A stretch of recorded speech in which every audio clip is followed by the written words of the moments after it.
Bentrovati con l'informazione flash di New Sicilia. Operazione Mare Aperto, 18 ordinanze di custodia cautelare, 12 in carcere, 6 arresti domiciliari disposte dal GIP del Tribunale di Caltanissetta per associazione per delinquere finalizzata al favoreggiamento dell'immigrazione clandestina.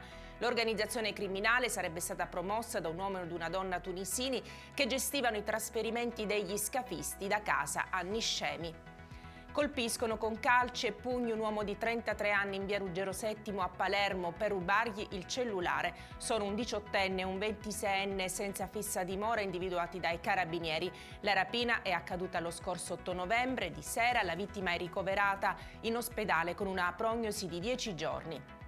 Grave incidente stradale nel pomeriggio di ieri a Siracusa. A scontrarsi sarebbero stati 2 giovani a bordo di una bici elettrica o il conducente di un'auto. L'impatto è stato violento, ad avere la peggio i 2 ragazzi rimasti gravemente feriti. Sono stati soccorsi e trasferiti all'ospedale Umberto I.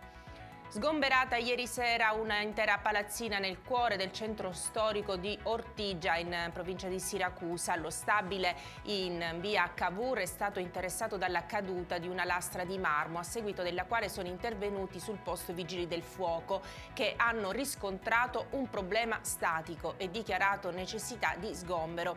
In via cautelativa chiusi anche il ristorante e il supermercato al piano terra. Con questa notizia per adesso è tutto, grazie per averci seguito e arrivederci.